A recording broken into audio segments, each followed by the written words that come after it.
Welcome in, everyone. I'm Karlie Smith here with our CAA Hoops Insider, Monika Moore. Monika, it's February. We are now just a little over a month away from the 2024 CAA Women's Basketball Championship. Pretty soon, we'll be cutting down the nets in DC, which is wild to think about. But before we get into the details of today's episode, Monika, when you look back over the month of January, who stands out to you as being one of the top contenders for the CAA title in March? Gosh, there are so many right now. If you look at the league standings, they're just absolutely neck and neck, which is what you would expect from the CAA. Right. Of course, you have Stony Brook and North Carolina A&T. I think they have been outstanding in league play. But hot on their heels, you have College of Charleston, and you have Monmouth, 5-2 records. They're really putting together some clutch performances. Then you have some other teams, William and Mary at 5-3. You have Drexel at 4-3. So it's anyone's league right now. There's still so many games left to be played. We're going to highlight that because I think this is a particularly big week in terms of league standings. But let's talk about Stony Brook first, because probably start to finish so far in league play, they have been, to me, the most consistent. And I think everyone had their eyes on the Seawolves this week because they wanted to see how they were going to respond after that loss to Campbell. That was a tough loss for them. That was a big game. And boy, Karlie, did they respond. They only had one game on their slate this week, their contest against Drexel. And in that game, I felt like they came out like a team on a mission. They held Drexel scoreless in the first quarter of that game, and their defense was on point throughout the entirety of that contest. That's what you have to do. And so I was very impressed with the way that they had that mentality, that must-win mentality. They shot 50% from the field. I thought they were extremely unselfish in terms of distribution of the ball. And we have talked so much about Kari Clark, but she continues to put together those high-level performances that I think are just off the charts. 14 points, new career high, 15 rebounds, and 6 steals. Oh my goodness, that is a clutch performance. And you pair her with Gigi Gonzalez, who just comes to play every single game. She had 20 points in that contest. So let me tell you, Stony Brook, they're the real deal. They are very high on my list. And I do want to point out Ashley Langford because it was announced this week that she was named to the watch list for the Kathy Delaney Smith Mid-Major Coach of the Year. That to me is such a well-deserved recognition for Coach Langford. And so we'll certainly have our eyes on how that all plays out. But for right now, very happy to see her name mentioned in a great category of coaches. And also College of Charleston, they're a team that I absolutely love right now. And if you're going to play them, the big thing that you need to know is they can knock down the shots from the perimeter. And that's what we saw them do this week against UNCW. They had 15 made three-pointers in that game. In their last 3 games, they've had at least 10 made three-pointers. They can shoot the ball absolutely lights out. We've talked about Alexis Andrews. She's so clutch. She had 22 points in that performance. And I'm going to be honest, one of my absolute most favorite players in this league is Jenna Anacarrico, and I will tell you why. She is such a great facilitator. She's so intelligent with the way that she plays the game. She knows when to shoot the ball. She knows when to pass the ball. That is why she's 6th in the country in assists per game with 6.5. She is 21st in the country with total assists with 110.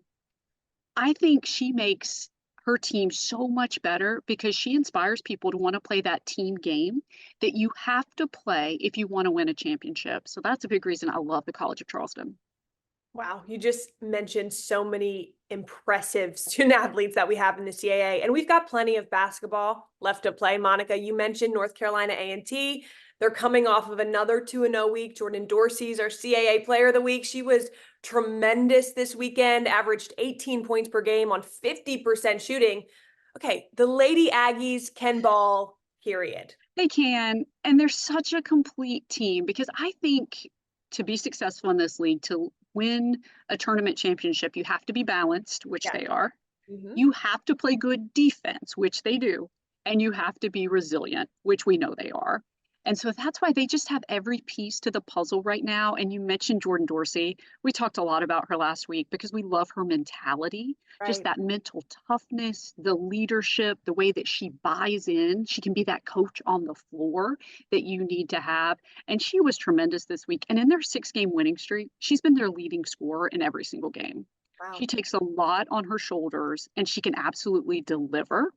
But it's not just Jordan Dorsey. They have so many players that can have those double figure performances. We've talked about Demaya Tucker, Malia Bracone, Shania Clark. The list goes on for North Carolina A&T. So they're another one. They're going to be in the mix. You know they are. And right now they are absolutely red hot on fire. And one team that you can never count out of the fight is Monmouth, Monica. They enter this week tied for the 4th longest road win streak in the country with 7 wins. And they've got a surplus of players who can make an impact. But who have you seen step up lately? It's really interesting because one thing about Monmouth is that they have a lot of players returning from that championship team from the tournament last year and having that level of experience, knowing that when you buy in, you can perform at that level in big games. That's huge. And to have that on your team, I think that's a big reason we're seeing that road success right Mhm. now for Jenny Bogus's team, because this is a team they just believe. They believe in themselves. But one thing that I loved this week is it wasn't necessarily the players that were on that championship team that were delivering the big performances. It was a couple of the newcomers that Jenny Bogus brought into her program to really supplement and support what she had returning. I think Sandrine Kleska, who we've talked about before, is really shining very brightly right now for the Hawks. I think she's been huge. Taisha Exnor, also another one that was a transfer that came into this program. She's been massive. And there are 2 things right now that Monmouth is doing so well. The first is the way they're closing out games. And Mhm. that was something that we saw this week. Just upping that shooting percentage in the second half, in the fourth quarter, was a big reason for their success this week. And they're knocking down free throws. Yeah. You have to do it if you want to win a championship.